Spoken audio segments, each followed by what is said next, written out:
तारुण्य सांभाळणं, सत्ता सांभाळणं, संपत्ती सांभाळणं, पचवणं अत्यंत कठीण आहे, कठीण आहे, कठीण आहे, कठीण आहे. 527 एकर जमीन बापदाद्याची होती.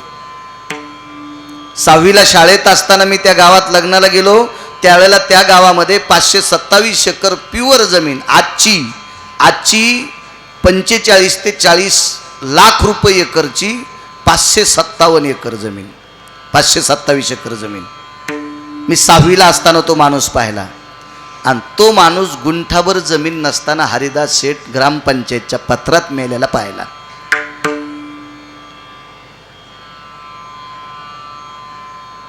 काय कष्टानं कमवली असेल बापदाद्याने. संपत्ती पचवणं इतकं सोपं नाही, इतकं सोपं नाही. राजाकडे 3 गोष्टी येतात, सत्ता, संपत्ती आणि तारुण्य. परीक्षिताकडे 22.5 वर्षाचं तारुण्य, या पवित्र देशाचं राज्य आहे, त्याच्या हातात आहे देश हा. आणि संपत्ती किती असेल सर्जेराव दादा? थोडीशी सांगतो प्रल्हाद बाबा, थोडीशी सांगतो, थोडीशी.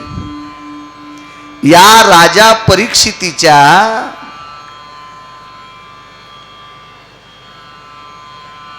एका आजोबाने जरासंध नावाचा राजा चिरला. राजा चिरला, असं पाय धरून टार टार टार टार टार टार टार असे 2 तुकडे केले. ऊस कसा मधातून आपण कापतो खाण्यासाठी, तसे 2 तुकडे केले. एक इकडे फेकला आणि एक इकडे फेकला. त्याच्याकडे 22,000 लोक राजे त्याचे पाय चाटायचे. ही सगळी संपत्ती हस्तिनापुरात. उगा थोडं थोडं ऐका, सगळं सांगायला माझं डोकं तितकं थोडं अभ्यास होय, तेवढं ज्ञान नाही माझ्याकडं. एक छोटंसं, एका डब्बी इतकं बारीकसं ज्ञान आहे, एका तिळा एवढं, मोहरी एवढं.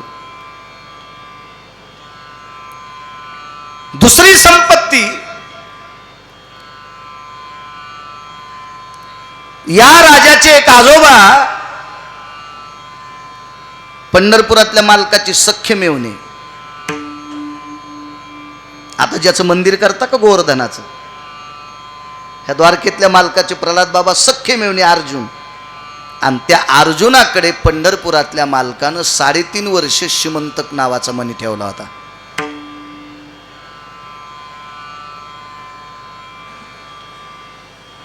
सर्जेराव दादा तो 22.5 क्विंटल सोनं देत होता रोजचं. मला असं वाटतंय 5च मिनिटं आपल्याकडे यावा, पण नको. आहे ते छान दिले. आता जे मनी दिलेत का ते काही कमी नाही दिले आपल्याला. ते मनी आल्यावर एखाद्या वेळेस खासदारकीचा फॉर्म भरील. लोक मतदान तर नाही टाकायचे, पण दगड हाणतील.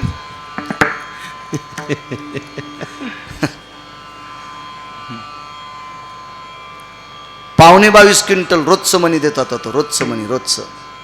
तोही पांडवांकडं. 21 क्विंटल 78 किलो 44 तोळे गुणिले 365 एका वर्षाचे. तर बघा 3-3.5 वर्षाचे, 2.5-3 वर्षाचे दिवस किती होतात, आणि तेवढ्या दिवसाचं सोनं किती होते बघा. ही एक श्रीमंती. आणि आता एकच सांगतो, गुरुवर्य आमच्याकडे साहेबराव महाराज सोनोटीकर होऊन गेले. प्रखर वक्तव्य. मी त्यांचे लहानपणी कीर्तन ऐकले. कधी कधी त्यांच्या वाणीतला शब्द पडल्यावर बऱ्यापैकी बायकांना मान खाली घालावं लागलं. भीतच नव्हती, मात्र निष्ठा देवावर इतकी होती. त्यांच्या जीवनामध्ये नवरात्रीत सुद्धा देवी मांडली नाही. नवरात्रीत घट मांडायचे, पण त्या घटावर पांडुरंगाचीच मूर्ती मांडायची. इतकी निष्ठा होती देवावर. आपुला तो एक देव करून महाराज. म्हणून त्या लोकांच्या वाणीमध्ये ताकद होती, भीती वाटत नव्हती. माझ्या लहानपणी त्या काळातले श्रीमंत त्यांना भेट होते. एक साधा माणूस, 10-5 एकरचा मालक, पण प्रचंड, आणि भाषाही साधी, पण आचरण गोड होतं. याच्याकरता त्यांच्या वाणीला ती सिद्धता होती, ती ताकद होती, ती पवित्रता होती, द्यायची नाही. इथे जवळ जालना ते रामनगर परिसरामध्ये एक निष्ठावंत वारकरी होऊन गेले.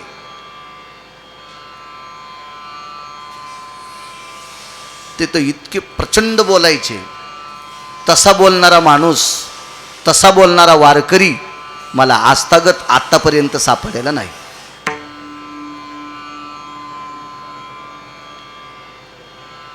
म्हातार बुवा खणेपुरीकर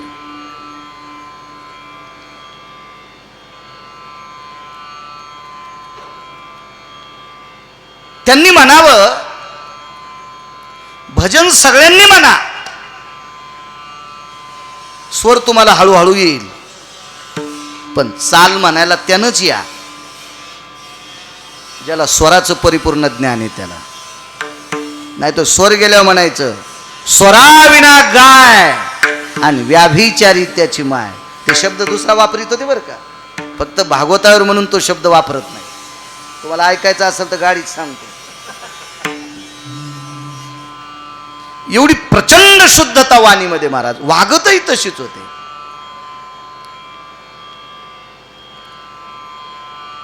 एवढी पवित्र माणसं होती. चला, द्रौपदीला 2 भाऊ होते माझ्या माईंनो. काल राखी पौर्णिमा झाली ना. राखी पौर्णिमा हा भविष्योत्तर पुराणातला सण आहे.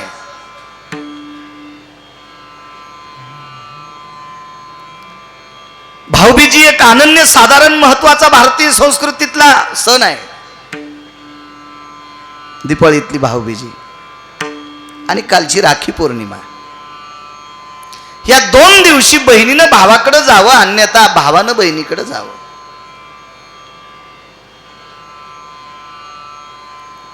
राजा बळीकडे भगवंत द्वारपाळ होते आणि देवर्षी नारदांना लक्ष्मी मातेने विचारलं, देवर्षी गुरुवर्य नारदा, किती दिवस झाला आमचे मालक घरी येत नाहीत, ते कुठे येत? नारदानं सांगितलं, आई साहेब मी पत्ता सांगतो पण म्हणू नका बरं मी सांगितलं म्हणून. आई साहेब म्हणल्या नाही सांगणार. कुठे आहेत मालक? राजा बळीचा दरोजा सांभाळायलेत. आणि लक्ष्मी आई साहेब त्या दिवशी राजा बळीच्या नगरीत पोचल्या. इथं बसलेल्या पवित्र सात्विक सदाचारी पुण्यशील मावल्यांनो, कशाला म्हणायचं राखी पौर्णिमा? कालच झाली ना. आणि त्या राखी पौर्णिमे, ती पौर्णिमा होती, त्या पौर्णिमेच्या दिवशी लक्ष्मी आई साहेब राजा बळीकडे गेल्या आणि प्रथमतः बळीच्या हातामध्ये एक दोरा बांधला.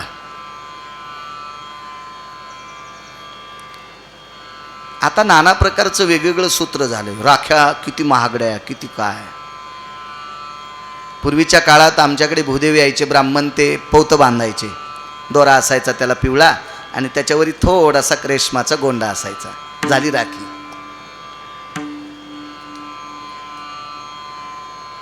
मागच्या वर्षी एकानं सांगितलं माझ्या बहिणीनं 1.5 लाखाची राखी बांधली. वा, चला प्रगतीचा काळ आहे, आपण यालाही वाईट म्हणायचं नाही. दोरा बांधला.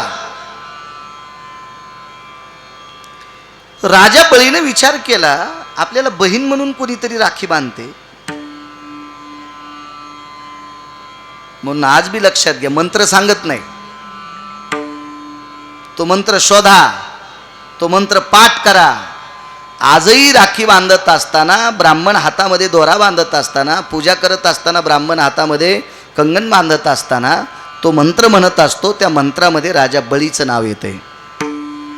शोधा ना, करा करा, अभ्यास करा. तुम्ही थोडासा अभ्यास व्हा, जेणेकरून मग तुम्हाला चांगला ऐकायची सवय लागेल.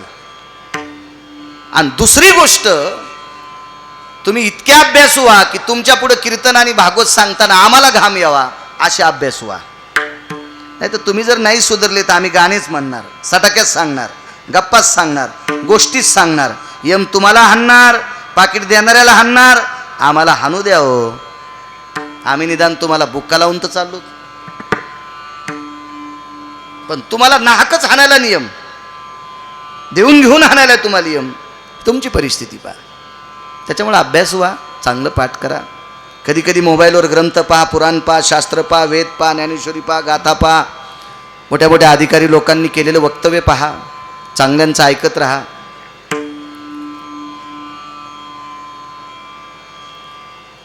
हातामध्ये राखी बांधली, दिवस पौर्णिमेचा आहे. राजा बळीने सांगितलं, ताई काय देऊ तुला? मला राजा बळी म्हणतात. माझ्याकडे यज्ञ झाला, त्या यज्ञामध्ये जेवणाऱ्याला सोन्याचं ताट होतं आणि जेवण करणाऱ्यानं सोन्याच्या ताटात जेवायचं प्रल्हाद बाबा, आणि जेवण झाल्याच्या नंतर ते सोन्याचं ताट घरी न्यायचं. असा यज्ञ राजा बळीचा होता. म्हणून तर देवाने विचार केला, राजा बळीनं जर असे भरपूर यज्ञ केले आणि जेवणाऱ्याला जर सोन्याचे ताट गेले तर मका कापायला कोण येईल? अद्रक खुरपायला कोण येईल? तुमच्याकडे अद्रक भरपूर आहे.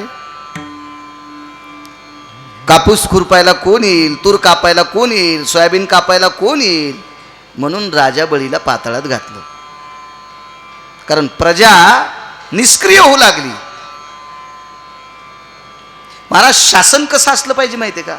शासनानं कधीही फुकट द्यायचं नाही, तर शासन चांगलं चलत असतं. फुकट कधीच द्यायचं नाही, काम करूनच घ्यायचं, तर शासनानं द्यायचं. एक सांगू का, फुकट दिल्यानं शासनाची अवस्था खराब होत असते आणि फुकट खाणारेही बेजार होत असतात. म्हणून एक म्हण होती, फुकटचा भाजीपाला हागवणीस काळ. चाकरी वाचोनी खाणे अनुचित वेतन, खाणे अनुचित वेतन, खाणे अनुचित वेतन. चाकरी वाचोनी खाणे अनुचित वेतन, खाणे अनुचित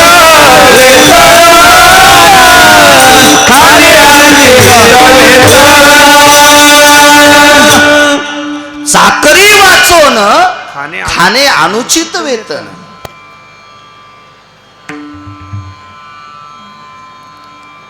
कुठली गोष्ट फुकट दिली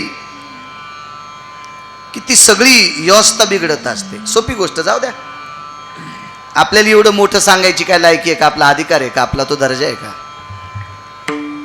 मुलगा जर शिकायला ठेवला असेल तर त्याला पैसे देत असताना विचारावं, ट्युशनला पाहिजे का? ॲटो भाड्याला पाहिजे का? तुझ्या मोटरसायकलच्या पेट्रोलला पाहिजे का? रूमचा किराया रुकला का? मेसचा किराया रुकला का? विचारून देत जा.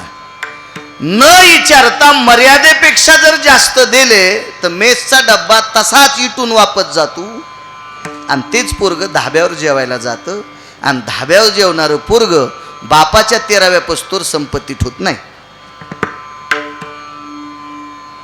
म्हणून फुकट दिलं की घर जळतंय, घर. म्हणून देश चालवणाऱ्या लोकांनी सुद्धा फुकट द्यायचं नाही. त्याचं काम करून घ्या, मोबदला द्या, त्याच्याकडून ते घासून घ्या, तर ते पुढच्याला पचतंय आणि व्यवस्था चालवायला सोपं जात असते. राजा बळी हा जेवणाऱ्या माणसांना सोन्याचं ताट देत होता. म्हणून विश्वाच्या मालकाच्या लक्षात आलं, हा देश डबघाईला येईल.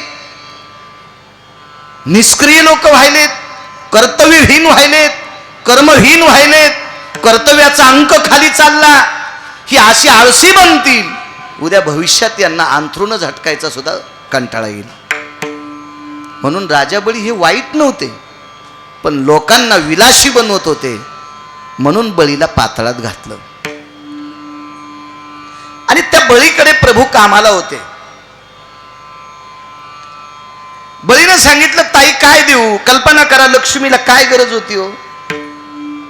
आपल्या घरात लक्ष्मी आल्यावर चांगल्या साड्या, आपल्या घरात लक्ष्मी आल्यावर चांगली पदार्थ, आपल्या घरात लक्ष्मी आल्यावर चांगलं घर, आपल्या घरात लक्ष्मी आल्यावर चांगली आमंत्रणं पांघरणं, आपल्या घरात लक्ष्मी आल्यावर चांगले खाद्यपदार्थ, आपल्या घरात लक्ष्मी आल्यावर चांगल्या प्रतीची गाडी.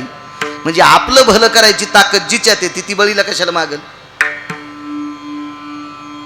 लक्ष्मीच्या पतीनं आकाश हालिल्याशिवाय आपल्या मका येत नाहीत, कारण तिच्या नवऱ्यानं आकाश हालिल्याशिवाय पाऊस पडत नाही, आणि पाऊस पडल्याशिवाय मका येत नाही, अद्रक येत नाही, काहीच येत नाही ना. मग तुम्हाला किती द्यायचं जिच्या हातात येते बळीला कशाला मागेल? मग बळीनं सांगितलं, ताई मला राखी बांधलीस, मी असा भाऊ आहे, मी तुला काहीतरी दिल्याशिवाय राहणार नाही. तिनं सांगितलं, मनानं तू देशील का ते मला आवडणार नाही, मी मागेल ती दे. मग काय पाहिजे? तुझ्या दारातला वॉचमन देऊन टाक, हा वॉचमन मला देऊन टाक. राजा बळीनं सांगितलं, ताई हे माझा द्वारपाळ आहे, माझा गेटमॅन आहे, माझा वॉचमन आहे, माझा नौकर आहे. तिनं सांगितलं, पण मला आवड आहे, देऊन टाक. नंतर बळीला कळालं हा वॉचमन नसून जगाचा बाप होता. द्वारपाळ बळी द्वारी दादा, द्वारपाळ बळी द्वारी दादा, द्वारपाळ बळी द्वारी दादा, द्वारपाळ बळी द्वारी दादा. गवळ्याच्या घरी आंबे गाई वळी, गवळ्याच्या घरी आंबे गाई वळी,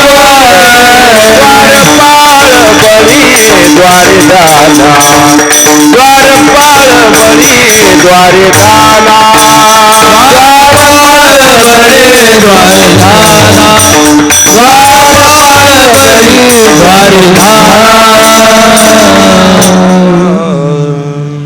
गवळियाचे घरी अंगे गाई द्वारपाळ बळी द्वारी झाला. गवळ्यांकडे गाई वळल्या, राजा बळीचा द्वारपाळ आहे. महाराज, इतका राखी पौर्णिमेचा सण पवित्र आहे. महाराज, राक्षसांचे गुरु मुनी श्री शुक्राचार्यांना कळालं असतं तर बळीला सांगितलं असतं, बळी वॉचमन देऊ नकोस, हा वॉचमन जोपर्यंत तुझ्या ताब्यात आहे तोपर्यंत तू त्रिभुवनाचा राजा आहेस. पण या पवित्र राखी पौर्णिमेच्या धाग्यानं भाऊ वश केला, राक्षस होता राजा बळी, वश केला. तितक्या धाग्यात तितकी ताकद आहे. राक्षसाला वश केलं ना आपल्या पतीला मुक्त केलं. काय राखी पौर्णिमेचा सण आहे माझ्या माईंनो. बऱ्यापैकी भविष्योत्तर पुराणात काही सिद्धांत आले, पण पुरे एवढा लक्षात ठेवा म्हणजे बरं होईल.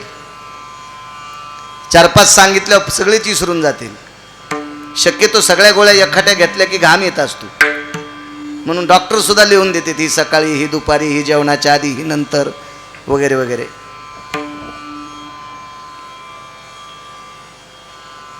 असो, 22.5 वर्षाचं तारुण्य, राखी पौर्णिमेचा सण तसा एक भाऊबीजीचा सण. या दिवशी द्रौपदीचा भाऊ एक अगोदर मृत्यू पावला होता, एकच भाऊ जिवंत आहे. त्या भावानं त्या भाऊबीजीच्या दिवशी आपली अर्धी संपत्ती बहिणीला देऊन टाकली होती. त्या संपत्तीमध्ये दाशा किती होत्या त्याची संख्या ऐका. सोनं किती दिलं हे नाही सांगत, मला सांगता सुद्धा येणार नाही. कॅमेरे चालू आहेत माझ्या पुढे, खोटं कशाला बोलायचं प्रल्हाद बाबा. गाई किती दिल्या, हत्ती किती दिले, जमीन किती दिली, याचाही मला अजून असा पुरेसा थोडासा मोजका पुरावा सापडलेला आहे, पण पुरेसा नाही. कारण मला भीती वाटते. कारण का माहिती आहे का, वारकरी संप्रदायातल्या वक्त्यांना आधार नसताना बोलायचं नाही. आधारा वाचून काय सांगशी कहाणी. आधार नसताना बोलणं म्हणजे गाईचं मांस खाल्लं इतकं पाप लागतंय.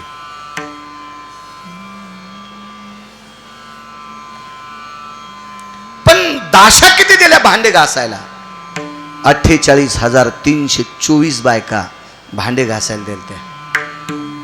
किती गावात इतक्या सापडतील हरिदास शेठ? 48,324. सर्जेराव, तुमच्या गावात किती असतील बायका?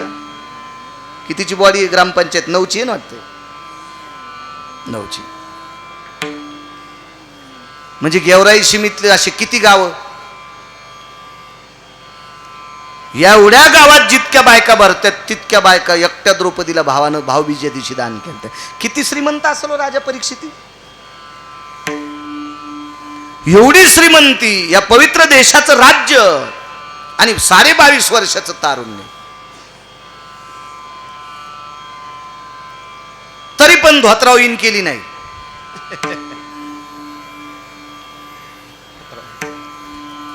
परीक्षितीनं धोत्राव इन केली नाही. काय माणूस आहे. तरी राजा परीक्षिती कमी कपडे घालून बायकोला नाचायला लावलं नाही.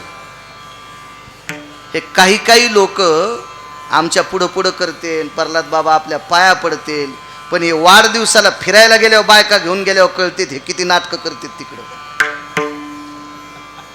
त्या बायकोला गुडघ्या इतकीच पॅन्ट, याला गुडघ्याच्यावर ही पॅन्ट, तिला टी शर्ट, तिथं सेल्फी काढणार, ते फोटो इकडं काय म्हणतात त्याला,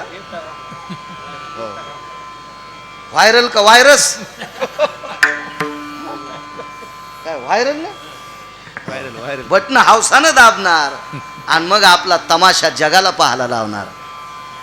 मग नंतर कळतंय यांच्या घरी गेल्यावर यानं फुलं टाकले होते, ह्या बाईनं साडी घातली होती, डोकं भरून पदर होता, मला चष्मा घातल्यावर तरी दिसू लागली अशी टिकली होती. पण नवऱ्यासोबत वाढदिवसाला फिरायला गेल्यावर इतकी येड्यावानी वागती. बापरे, हिच्या हातचा स्वयंपाक खाणं, आपण भागवत सांगितलं तरी नरकाला जाणं. महाराज, या पवित्र देशाची संस्कृती मातीत घालणाऱ्या स्त्रीच्या हातचा स्वयंपाक खाणं म्हणजे विष परवडं, विष परवडं. ऐका माझ्या माईंनो, ऐका माझ्या माईंनो, आपल्या शरीराचा काही भाग या भारतीय संस्कृतीतल्या पतीच्या व्यतिरिक्त परपुरुषानं पाहणं अत्यंत पाप आहे. मी एका कीर्तनात बोलून गेलो, नका का डोक्यावरून पदर घेणत, निदान पाठ तरी झाकून घेत जा, अशी पाठ तरी झाकून घेत जा.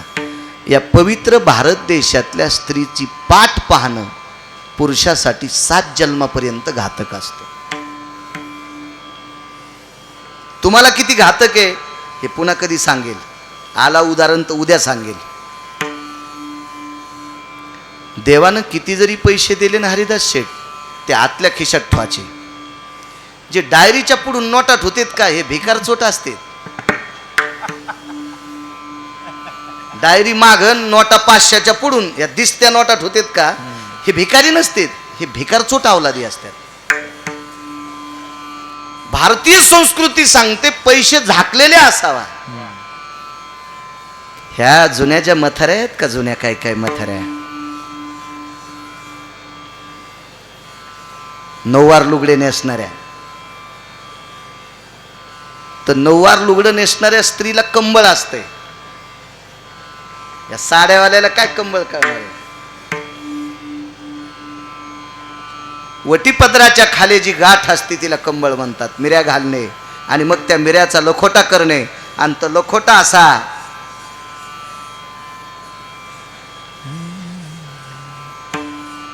त्याला साध्या भाषेमध्ये ओरुटा म्हणते. कशा हसल्या बघा म्हाताऱ्या, पण पुराणाच्या भाषेमध्ये त्याला कंबळ म्हणतात. माझ्या लहानपणी आम्ही लग्नाला जायचो तर नवरदेव नवरी पाया पडल्यावर जुन्या म्हाताऱ्या त्या कंबळातली 1 रुपयाची नोट, कागदाची 1 रुपयाची नोट, तिला 35 घड्या,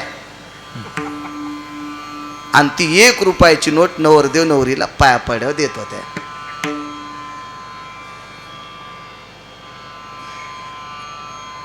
आमच्याकडे हळद खुरपायला बाया होत्या, एकाच दिवशी 35. आता 35 बायका मी त्या दिवशी लावल्या ज्या दिवशी मला कीर्तन नाही, त्या दिवशी मी मागच होतो, धोत्र खोसल्यालं बागच. गड्याला सांगायचो पाणी तासालाच, रगील शेतकरी मी, तासालाच पाणी. त्या आंब्याखाली गेल्यावर तितका टाइम जातो ना, तासालाच पाणी. आणि मी माझ्या हातात एक छोटासा मोबाईल आहे, भारीच आहे माझा, तुमचा जास्त पैशाचा असेल, माझा कमी पैशाचा असला तरी मला तुमचं ऐकू येतंय ना. याला मी हलका कस काय म्हणू. ह्या मोबाईलला 15 मिनिटानं मागं केलं,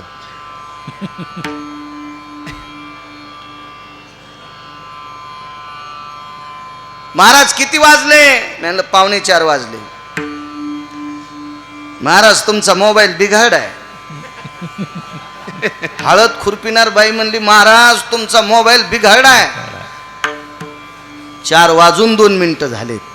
म्हणलं जीजी तुम्हाला कसं काय माहित? जीजीन लगेच मोबाईल काढा.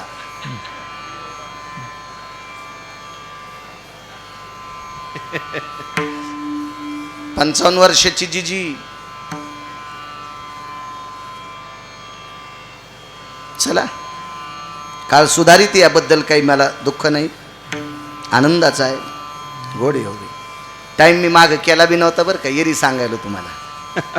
हा, मजुराला त्रास देणारा मी नाहीये, चुकून नाही. एखाद्या गरीबाचं दुःख, गरीबाचा टळटळाट घ्यायचा नाही. प्रल्हाद बाबा फार पाप लागते. कष्ट करणाऱ्या घाम गाळणाऱ्या मजुराचा कशाला टळटळाट घ्यायचा आपण? विनोद सांगतोय, सध्याचा काळ सांगतोय की किती प्रगतशील काळ झालाय. किती जरी पैसे असतील तर आतल्या खिशात ठेवायचे. तुम्हाला एक आठवतं का जुन्या मावल्यांनो? या पवित्र महाराष्ट्रातली बाई लग्नाला जाऊ, कोणाच्या वास्तूला जाऊ, कोणाच्या साखरपुड्याला जाऊ, येवन कोणाच्या अंत्यविधीला जाऊ, तरी तिच्या हातात एक कपडा असायचा. मग नवऱ्याच्या टाकून दिलेल्या धोत्राचा तुकडा असू द्या, पण बुवा या पवित्र भारतीय संस्कृतीतल्या स्त्रीच्या हातात कपडा असायचा. कपडा.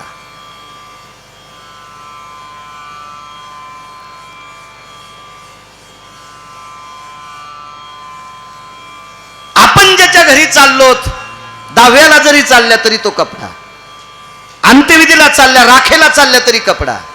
तर चांगल्या कामाला जाताना का नसेल? साखरपुड्याला चालली, लग्नाला चालली, तर त्या कपड्यात कुठं तरी तशा काळात आना दोन आणे असायचे, त्याच्या कोपऱ्यात गाठ मारलेली. ही जुन्या काळातली शिस्त होती. साड्यावाल्याला हसू येत असन, माय आमच्या सासा काय गबळ्यावानी राहत असतील. ऐका, इतक्या साध्या परिस्थितीत तुमच्या सासा राहिल्या म्हणून तुम्हाला नाक बुडूस्तर तूप खायला भेटायले. लुगड्यावाल्याला हसू नका साड्यावाल्यांनी. माझी वाणी थोडी खडतडे, मला आणू नका दुसऱ्या बार. मी काय हरिदास सेट माग लागणारा माणूस नाही. रोज कॅमेरे असतात का नाही आपल्याकडे अजय? मी 20-20 कॅमेऱ्यावर सांगतो, मला हौद भरून पैसे दिलेत आणि पुन्हा हौद रिकामा होत नाही, त्याला पाईप आहे असा बारीकसा. तरी मला एक जण म्हणला किती येतं? म्हणलं तू ह्या पाया पडायची गरज नाही, इतके येतं. हौद भरून म्हणजे काय 100-200 कोटी रुपये थोडे असते प्रल्हाद बाबा. आपली उपजीविका धकेल, मी प्रापंचिक आहे, माझं धकेल इतके आहेत. त्याच्यामुळे हवेच नको, हातीताईपणा नको, कोणालाही पांचटपणानं चोंबाळणे नको, येऊ द्या राग. तुकोबाराय म्हणले खरं बोलत असताना जर कोणाला राग आला तरी येऊ देऊ. तुका म्हणे सत्य सांगो, येऊ रागे तिलते, येऊ रागे तिले, येऊ रागे तिले. तुका म्हणे सत्य सांगो, येऊ रागे तिले, येऊ रागे तिले, येऊ रागे तिले. तुकोबाराय म्हणले खरं सांगत असताना पुढच्याला राग आला असेल ते होते. माझ्या माईंनो, साड्यावाल्यांनो तुम्हाला राग आला असेल, टिकल्यावाल्यांनो, पण तुमचे सासू सासरे, आजच सासरा, आजच सासू, सासू सासरे यांनी अत्यंत बिकट काळ सहन केला म्हणून तुम्हाला गावरान तुपात चपात्या बुडून खायचा योग आलाय. ह्या जुन्या म्हाताऱ्यांनी जमिनी विकून, यांना गोवा नव्हता का होता हरिदास शेठ? तवा विदेश दौरा नव्हता का? पण यांनी कामाच्या व्यतिरिक्त 1 रुपया कुठं खर्चिला नाही. म्हणून आज माळाच्या का होत नाही, पण जमिनी जशाल तशा शाबूत आहेत. सर्जेराव दादा, तुमच्या गावातल्या जुन्या म्हाताऱ्यांनी डिंगस्ता तर संभाजीनगर मधल्या श्रीमंत लोकांनी पूर्ण गेवराई सीमेवर कब्जा केला असता. काय प्रल्हाद बाबा? हरिदास शेठ या पवित्र तीर्थाकरता जमीन दान करण्याचा योग तुमच्या हातात नसता राहिला. ही बापदाद्यांची कृपा आहे. म्हणून जुन्यांना हसं जाऊ नका. ही तुमच्या चपलाला हात लावून प्रार्थना, पाया पडतो तुमच्या जुन्यांना हसू नका. जुनी जुनी माणसं होती.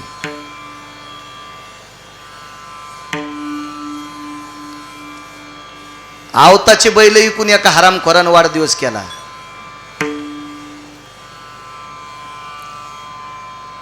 आवताचे बैल इकून चांगलं काम आहे ते. ज्याला बायको कदरली ते संध्याकाळी 12 वाजता 50,000चे फटाके वाजवायले आणि सगळ्या लोकांच्या झोपा मोडायले. आपलं अभिष्ट चिंतन सोडायला लायकी आहे का तुझी? याला मोठं म्हणता तुम्ही? नाही नाही, हे नाही केलं जुन्या लोकांनी. केलं नाही जुन्या लोकांनी, केलं नाही. म्हणून जुन्यांना नाव ठेवू नका. माझ्या जुन्या काळातल्या माऊलीने थिगळाची लुगडे घातली, डोक्यावर जर पदर फाटला असेल तर त्याला मुरड भरली. आता टिकल्यावाल्याला मुरड कळती का? काय कळणार आहे प्रल्हाद बाबा यांना मुरड? आणि जुनं लुगडं नुसतं शिवल्यावर राहत नव्हतं, ते लगेच फाटत होतं, म्हणून त्याला मुरड भरायच्या. मुरड म्हणजे करंजीला जी मुरड असती का तशी दोऱ्याची मुरड जुन्या बायका लुगड्याला भरत होत्या.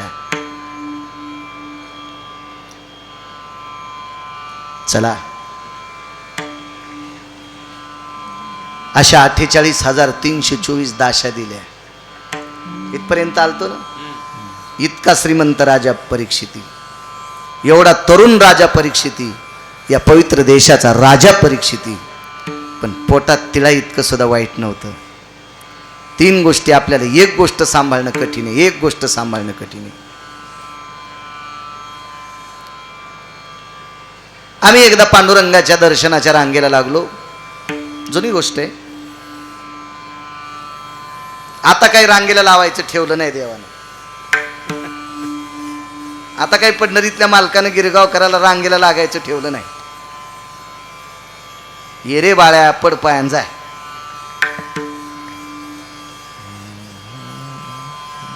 मला एक जण म्हणला पत्रिकेवर नाव बाळासाहेब. अर्र करू नको म्हणलं, ते बाळूच ठेव. लहानपण लहानपण पाहिजे.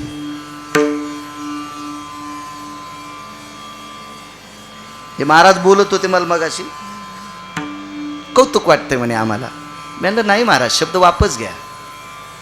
वारकरी संप्रदायातल्या माणसाकडं 1000 कोटी रुपये जरी असले तरी त्यानं गरीबातल्या गरीब माणसाला बोलावा, ही त्याची सर्वात मोठी श्रीमंती आहे.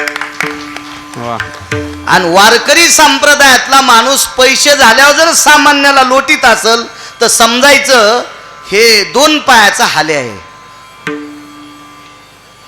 हे म्हशीला न होता एका पवित्र स्त्रीला झालेला टोनगा आहे 2 पायाचा. प्रल्हाद बाबा, आपल्या लोकाला पैशाचा गर्व नसावा, आणि असावा जरी एखाद्याला वाटत असेल तर आपल्यापेक्षा कोणी श्रीमंत नसावा तर त्याचा गर्व असावा. आपल्यापेक्षा जगात लय लोक श्रीमंत. आपण श्रीमंतच नाहीत. जी श्रीमंत माणसं आपल्याला कामाला लावते आपण त्यांचे नौकर आहेत. म्हणून आमच्या क्षेत्रातल्या लोकांना पैशाचा गर्व नसावा. हे मठ, हे तट, हे गट, ह्या श्रीमंत्या, ह्या गाड्या घोड्या, हा गौण विषय. या देशातला कोण माणूस नाही, या देशातला कोण्या जातीचा माणूस नाही की तो भारीच्या गाडीत बसत नाही. किती लोक श्रीमंत आहेत हरिदास शेठ, किती लोक श्रीमंत आहेत. आमच्याकडे ते नसावं. उलट उलट वारकरी संप्रदायातल्या लोकांनी प्रल्हाद बाबा श्रीमंतापेक्षा गरीबाला जास्त बोललं पाहिजे. याचं कारण सांगतो हरिदास शेठ. सर्जेराव दादा, तुम्ही पैसे देताल, हरिदास शेठ तुम्ही पैसे देताल, पण तुम्ही दिलेले पैसे पचण्यासाठी गरीबाचे आशीर्वाद लागत असतात.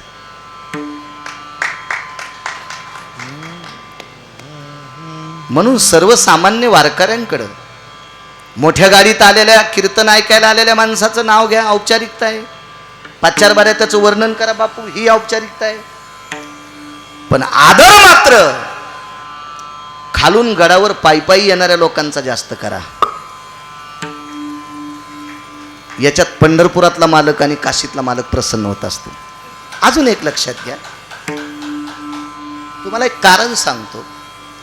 हरिदास शेठ श्रीमंत लोक एखाद्या महाराजाची तारीख कधी घेत असतात माहिती आहे का? त्याच्या कीर्तनाला, त्याच्या भागवताला लोक जमत असतात. आणि लोक श्रीमंत जास्त येतात का गरीब? मग गरीबाची वर्णी प्रल्हाद बाबा ज्याच्या कार्यक्रमात जास्त लागते त्या लोकाला श्रीमंत डोक्यावर घेत असतात.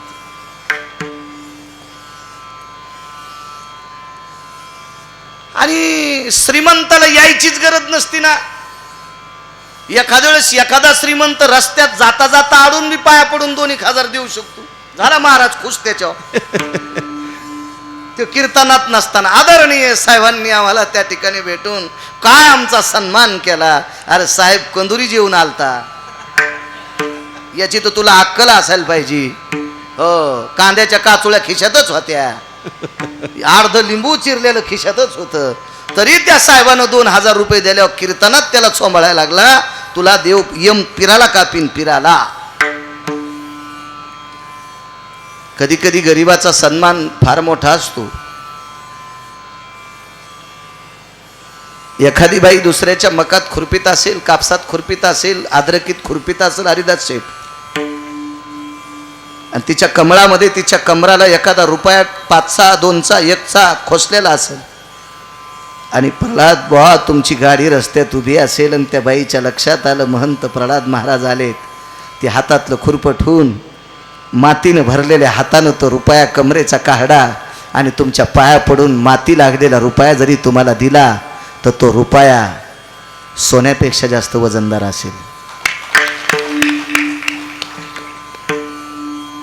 सोन्यापेक्षा जास्त वजनदार असेल. चला, ह्या 3 संपत्त्या जवळ असताना ज्याची नीती ताब्यात आहे, ज्याच्या आचरणाची चौकट मोडलेली नाही, त्याला राजा परीक्षिती म्हणतात.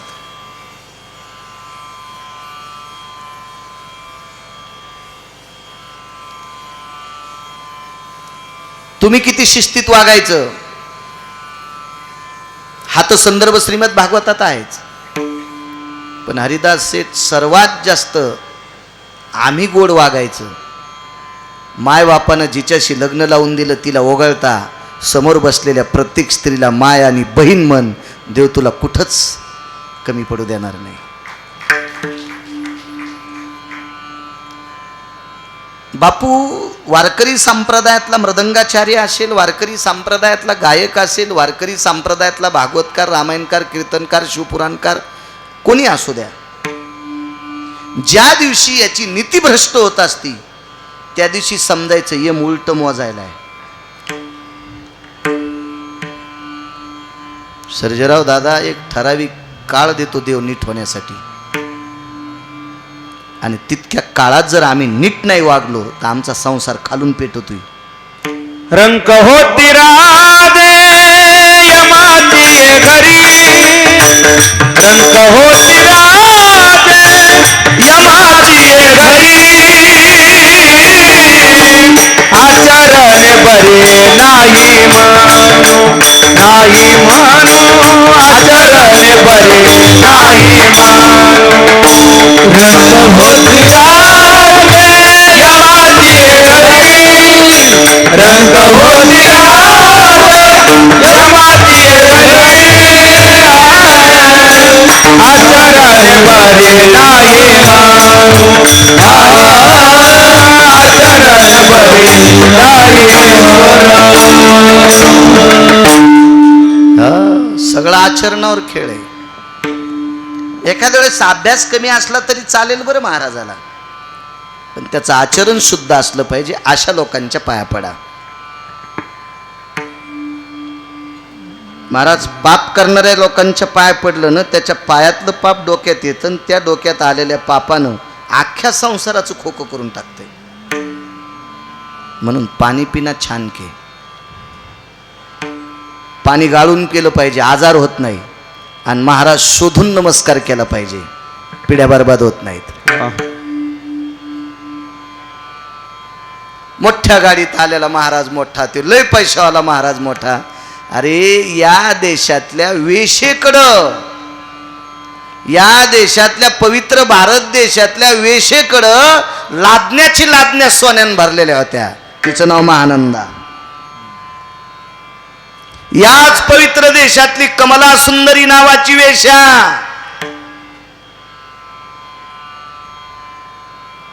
कुंटलानं सोनं तिच्याकडे होतं. मग महाराज श्रीमंत असणं काय नवलाची गोष्ट आहे. या पवित्र देशातल्या राजानं 250 सोन्याच्या मशाली लोकांमध्ये नृत्य करणाऱ्या स्त्रीला दिल्या. तिला नृत्यांगणा म्हणतात, त्याला अवडंबरीचं नृत्य म्हणतात. वेशा नाही म्हणता येणार तिला, तिला नृत्यांगणा म्हणतात. 250 सोन्याच्या 2.25 किलोची एक मशाल. हरिदास शेठ, 1 कोटी रुपये किलो आहे ना सोनं, 1 कोटी रुपये किलो सोनं. अशा 2.25 किलोच्या 250 सोन्याच्या मशाली नुसत्या घुंगराच्या नादाव त्या बाईला देऊन टाकल्या. मग एक तरी मशाल महाराजाकडे आहे का? दाखवा बरं मला आपल्या महाराष्ट्रात सोन्याच्या मशाल लावून जेवायला बसलाय. असा औषधाला गवसायचं नाही सुंबळ्या.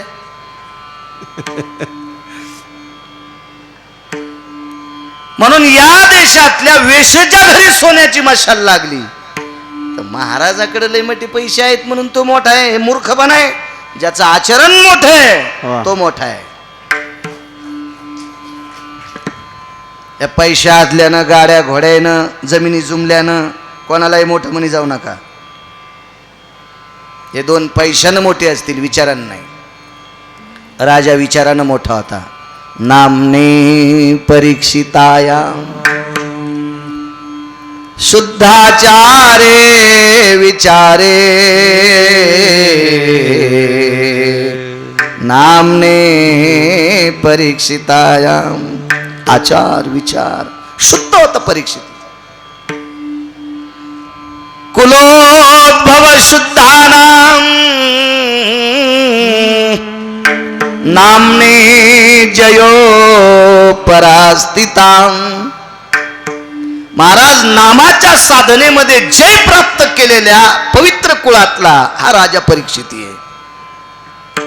अशा कुळातला की ज्या कुळातल्या लोकांना, एका व्यक्तीला भगवान शिवजीनं पाठ थापटिली.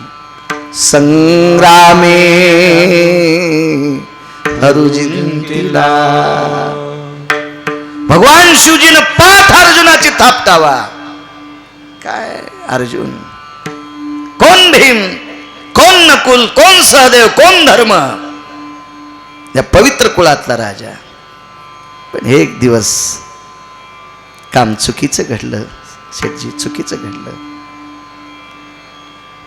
अत्यंत दुराचारी आणि पापी राजानं डोक्यावर घातलेला मुकुट, तो मुकुट एके दिवशी राजा परीक्षितीनं स्वतःच्या डोक्यात घातला. डोक्यावर घातला, डोक्यावर. त्या मूर्ख राजाचं नाव होतं जरासंध. हा जरासंध पंढरपुरातल्या मालकाच्या मामाचा सासरा होता. कारण जरासंधाला आस्ती आणि प्राप्ती नावाच्या 2 मुली होत्या. आस्ती आणि प्राप्ती ह्या 2 मुली मथुरेचे राजा उग्रसेन यांचा पुत्र कंस, आणि कंसाला आस्ती आणि प्राप्ती नावाच्या 2 मुली देऊन टाकल्या. नालायक होत्या, मूर्ख होत्या, वितुष्टवादी होत्या, कुटुंब वत्सल नव्हत्या, कुटुंब घातकी होत्या, ग्रह छिद्र कारक होत्या, घराला कलहाचं छिद्र पाडणाऱ्या होत्या. आणि तो जरासंध पापी होता. त्या जरासंधाचा मुकुट डोक्यात घातला आणि त्याच्यावर कलीचं अधिष्ठान झालं. का? कारण द्वापारांती कलीला सुरुवात झाली आणि कलीचा आरंभ झाल्याच्या नंतर, कलीला सुरुवात झाल्याच्या नंतर परीक्षितीनं आपला नियम मोडला नाही, पण कली शरण आला आणि कलीनं न्याय मागितला की मला 5 ठिकाण पाहिजे. राजा परीक्षितीने 5 ठिकाण देऊन टाकले. एक धनात दिलं, एक मदिरेत दिलं, एक परस्त्रीत दिलं, एक जुगारात दिलं आणि एक हिंसेत दिलं. कलीला 5 ठिकाणे. तुम्ही तुमच्या स्वतःच्या कष्टानं घामानं कमवलेलं किलोभर सोनं अंगावर घाला आणि रातच्या फिरा. सोनं तर सगळं घेणारच चोर, पण रट्टे पण देणार शेठजी. म्हणजे धनात कली आहे, मदिरेत कली आहे. तुमच्या रोजच्या प्रचलित भाषेमध्ये तिला दारू म्हणतात, पुराणाच्या भाषेत तिला मद्य मदिरा म्हणतात. याच्यात कली आहे. या मदिरेमुळे कितीतरी लोकांची संसार उद्ध्वस्त झाली.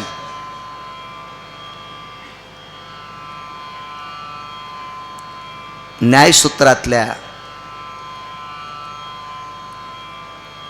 राजसत्तेतल्या राजदरबारातल्या कर्तव्य निरपेक्ष राजांना मनपूर्वक प्रार्थना करेल की मला किमान दारू किराणा दुकानावर विकण्याची परमिशन देऊ नका.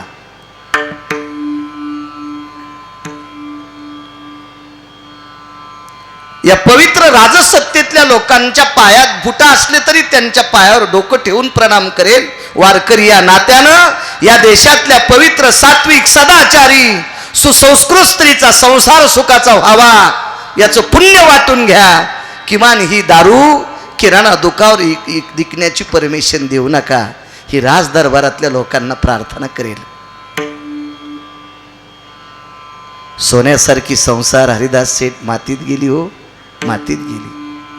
इतकी मदिरा वाईट आहे. चला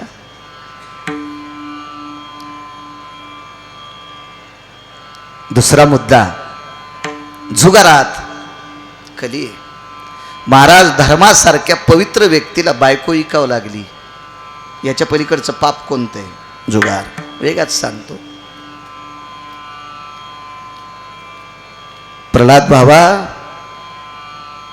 60,000 सगरांचा नाश झाला. कपिलाच्या आश्रमावर हिंसा करू लागले.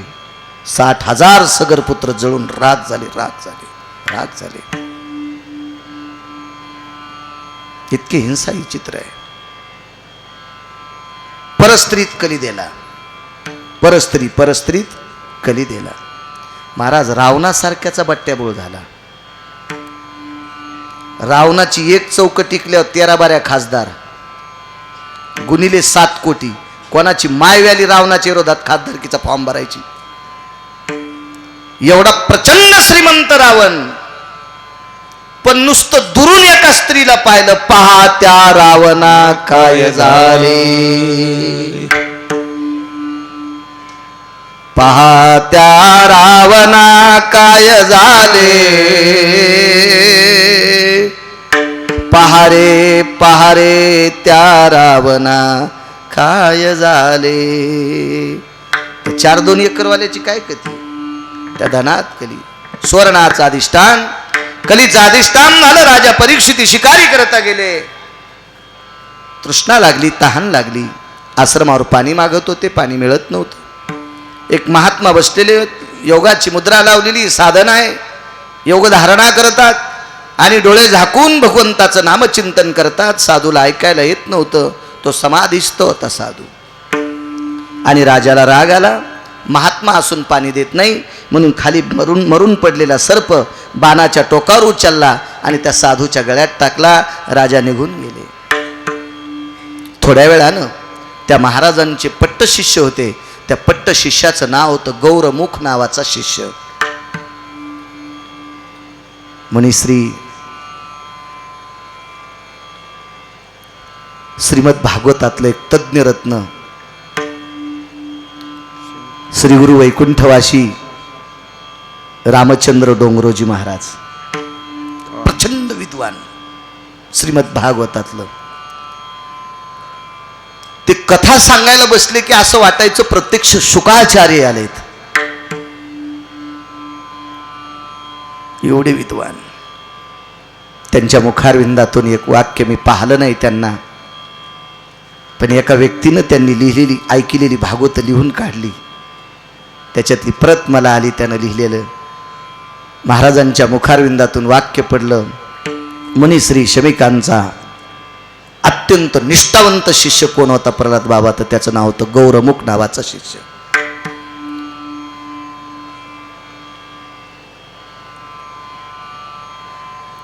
शिष्य पुढे, मुलगा पाठीमागे. पाहिलं आपल्या गुरुच्या गळ्यात सर्प आहे, तो सर्प काढून टाकला. त्या सापाची ती कुचून गेलेला सर्प जी घाण लागली ती पुसून काढली उपरण्यानं. तोपर्यंत मुलानं हातावर पाणी घेतलं आणि शाप दिला, ज्याने कोणी माझ्या बाबाच्या गळ्यात सर्प टाकला त्याला 7व्या दिवशी तक्षक नावाचा सर्प दंश करू. महाराज अधिकाऱ्याचा शाप आहे. तुम्हाला एक सांगू का, उत्सव असतील म्हणजे स्वतःचे, देवनिर्मित संत निर्मित नाही, स्वयं उत्सव. वाढदिवस हा स्वतःचा उत्सव आहे ना.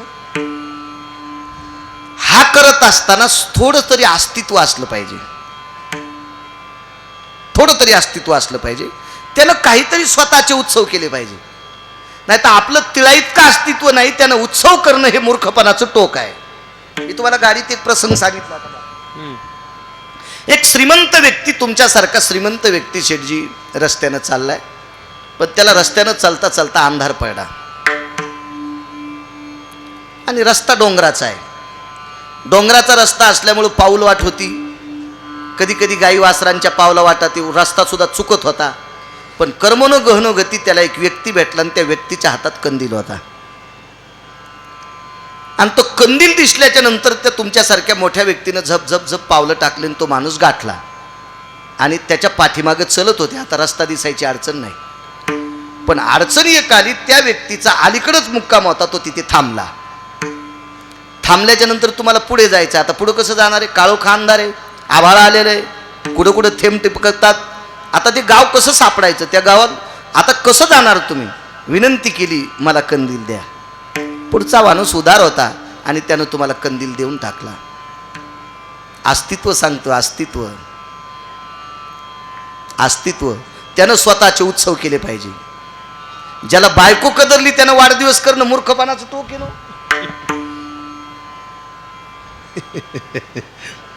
ज्याला स्वतःची बायको, ज्याला स्वतःचे मायबाप नीट मानित नाही, त्यानं स्वतःचा उत्सव करणं त्याचं अस्तित्व आहे का? तुमच्यासारखा व्यक्ती कंदाच्या आधारानं आपल्या ठिकाणाला पोहोचला. श्रुती नावाची पत्रकार आली आणि त्यानं तुम्हाला विचारलं,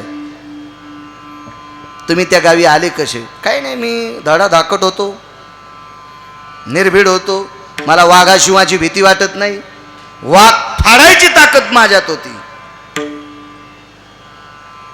म्हणून मी एकटा त्या जंगलातून आलो. हे तुम्ही तुमचं अस्तित्व सांगितलं. पण श्रुती कंदाकडे गेली. आता कंदाच्या दिव्याची वात केवढी असते सर्जेराव दादा? एवढीच वात नाही, छोटीशी वात माझ्या माईनं, बारीकशी वात होती. श्रुतीनं कंदाला विचारलं, ज्या श्रीमंत व्यक्तीच्या हातात तू होतास, तू मोठा का ती व्यक्ती मोठी? कंदील काय म्हणतोय? हे श्रुती माते, माझ्या दिव्याची वात जरी बारीक असेल, माझं अस्तित्व इतकं मोठं आहे, मी श्रीमंताला गाव दाखिले. ती कंदाची वात म्हणते, माझं अस्तित्व इतकं मोठं आहे, मी श्रीमंताला गाव दाखिले. ही वात जर त्याच्या हातात नसती तर त्याची वाताहात झाली असती, तो इकडं तिकडं वड्या नाऱ्याला भटकाला असता. म्हणून वात जरी छोटी असेल शेठजी, पण तिचं अस्तित्व मोठं आहे, आपल्याला रस्ता दाखवायची ताकद आहे. तसं काहीतरी आपल्याकडे अस्तित्व असावा तर आपण स्वतःचा गौरव केला पाहिजे. एक पुरावा आहे, गौरावयासाठी स्वामी सेवेची कसोटी. आपला गौरव जर करून घ्यायचा असेल ना, तर त्या सेवेच्या कसोटीत उतरलं पाहिजे. आपण त्या परीक्षेत आपण पास झालो पाहिजे, तर आपला गौरव आहे. ज्या बाईनं आयुष्यात नवऱ्याला आवजाव बोलली नाही, तिला पतिव्रता म्हणल्यावर नाही यम आपल्याला हाणायचा का? जे आयुष्यात नवऱ्याला आवजाऊ बोललीच नाही आणि तिला गावातल्या बायका म्हणल्या ह्या पतिव्रता आहे, आता यम नाही, आज आपले दात पाडायचा का मुसळानं? नाही, अस्तित्व पाहिजे. चला, योग असा आला, शाप दिला, मुनींची समाधी उत्थान झाली, सचेल स्नान झालं. सचेल स्नान कशाला म्हणतात माहिती आहे का? स्नानाचे प्रकारे मंगल स्नान, सचेल स्नान, खूप प्रकारे स्नानाचे. देवस्नान, ऋषी स्नान, असे स्नान आहेत. पण प्रल्हाद बाबा सचेल स्नान त्याच वेळेला करता येते. आपण जर कोणाची राख सावडायला गेले तर घरी आल्यावर आंघोळ केल्यावर त्याला सचेल स्नान. आपण कोणाच्या मौतीला गेलो घरी आल्यावर आंघोळ करतात त्याला सचेल स्नान. मृत सर्प गळ्यात पडला त्याचं प्रेत फेकून दिलं म्हणून जे स्नान घातलं त्याला सचेल स्नान म्हणतात. पुराण सांगते मी नाही. पावे पुराणे विचारोनी देवतले मालक म्हणतात, माझं नाही. पुराण सांगते सचेल स्नान घातलं. थोडी उद्विग्नता वाटत होती. का रे? कारण शापाचे पडसाद उमटलेले होते. भयंकर शाप झाला आणि तो चांगल्या माणसाला झाला. परीक्षित हा सात्विके सदाचारी. दोष त्याचा नव्हता, दोष त्याच्या डोक्यावर घेतलेल्या मुकुटावर बसलेल्या कलीचा होता. आणि मग म्हणून श्री शमिकांनी नमूद केलं, राजाचा उद्धार व्हावा याच्याकरता दिव्य ऋषी मुनी योगी जपी तपी साधकांना निरोप धाडला. त्या निरोपाला ऋषी मुनी योगी जपी तपी महात्मे राजे महाराजे सर्व काही धावत आले. आणि एका पवित्र दिनी जसा हा मंडप उभारला हरिदास शेठ, असा एक आंब्याच्या जांभळीच्या पानाचा मंडप तयार केला. फार विस्तीर्ण मंडप. त्या मंडपामध्ये यत्याला योग्याला तप्याला सिद्धाला बसण्यासाठी आसनच केली. राजा परीक्षितीला बसण्यासाठी आसन केलं आणि परीक्षितीला सांगणारा कथा सांगण्यासाठी एक सिंहासन केलं. बऱ्यापैकी योगी तपी सिद्ध अनुरागी मुनी जपी येत होते, पण त्या आसनावर बसून परीक्षितीला उपदेश करण्याची आपल्यात पात्रता नाही असं प्रत्येकजण स्वतःला समजून तो बाजूला सरकत होता प्रल्हाद बाबा. पण तेवढ्या अवकाशात एक ब्रह्मवेत्ता आले. ते ब्रह्मवेत्ता मंडपात आल्याबरोबर सूर्याला लाजवीला असा भक्तीचा प्रकाश पडला. शुकाचार्य महाराज की जय. स्थानापन्न झाले. आणि म्हणी श्री शुकाचार्य राजा परीक्षितीला श्रीमद कथा नमूद करत होते. किती श्रीमन महा भागवते पुराणे परीक्षिते कथा प्रसंगो शुकानुवाद संवादे अध्याय हरये नमः हरये नमः हरये नमः. जय जय श्री राधे जय जय श्री राधे जय जय श्री राधे श्याम. महाराज ज्ञानेश्वर माऊली ज्ञानेश्वर माऊली महाराज ज्ञानेश्वर महाराज ज्ञानेश्वर महाराज ज्ञानेश्वर माऊली महाराज ज्ञानेश्वर महाराज ज्ञानेश्वर माऊली महाराज ज्ञानेश्वर महाराज ज्ञानेश्वर माऊली महाराज ज्ञानेश्वर महाराज ज्ञानेश्वर माऊली महाराज ज्ञानेश्वर महाराज ज्ञानेश्वर माऊली महाराज ज्ञानेश्वर महाराज ज्ञानेश्वर माऊली महाराज ज्ञानेश्वर महाराज ज्ञानेश्वर माऊली महाराज ज्ञानेश्वर महाराज ज्ञानेश्वर माऊली महाराज ज्ञानेश्वर महाराज ज्ञानेश्वर माऊली ज्ञानेश्वर महाराज ज्ञानेश्वर माऊली ज्ञानेश्वर महाराज ज्ञानेश्वर माऊली ज्ञानेश्वर महाराज ज्ञानेश्वर माऊली ज्ञानेश्वर महाराज ज्ञानेश्वर माऊली ज्ञानेश्वर महाराज ज्ञानेश्वर माऊली ज्ञानेश्वर महाराज ज्ञानेश्वर महाराज ज्ञानेश्वर माऊली ज्ञानेश्वर माऊली ज्ञानेश्वर महाराज ज्ञानेश्वर माऊली ज्ञानेश्वर महाराज ज्ञानेश्वर माऊली ज्ञानेश्वर महाराज ज्ञानेश्वर माऊली ज्ञानेश्वर महाराज ज्ञानेश्वर माऊली ज्ञानेश्वर माऊली. ऐका, उद्याच्या 15 तारखेला माऊली महावैष्णव ज्ञानोबारायांच्या मंदिरावर सुवर्ण कलश बसणार आहे. सुवर्ण कलश ज्ञानोबारायांच्या मंदिरावर सोन्याचा कलश बसणार आहे. म्हणून संस्थांचा नंबर वगैरे प्रत्येकाच्या मोबाईलमध्ये आहे, तुम्ही व्हॉट्सअपला बघा.